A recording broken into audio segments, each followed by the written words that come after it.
10 సంవత్సరాలు కేసీఆర్ ప్రభుత్వం చూశారు.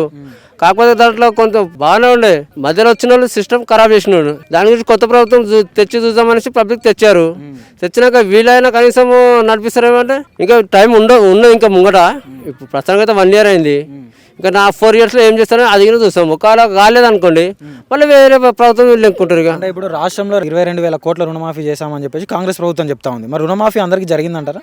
రుణమాఫీ జరిగితే మేము ఎందుకు చెప్తామండి ఇవన్నీ మాటలు? మాకినే జరిగిందని రుణమాఫీ అని చెప్పామా? ఇప్పుడు నాకు 200 యూనిట్లు ఫ్రీ వస్తుందని చెప్తూనే ఉన్నాము, గ్యాస్ సిలిండర్ ఫ్రీ వస్తుందని చెప్తూనే ఉన్నాము, ప్లస్ బస్సులు ఫ్రీగా ఉన్నది చెప్తున్నాం. రుణమాఫీ అయితే అదిగిన చెప్తాం కదా, బరాబర్ మాకు జరిగింది చెప్తాం కదా, జరిగింది చెప్పాము. ఎట్లా చెప్తాము? మీరు లోన్ తీసుకున్నారా?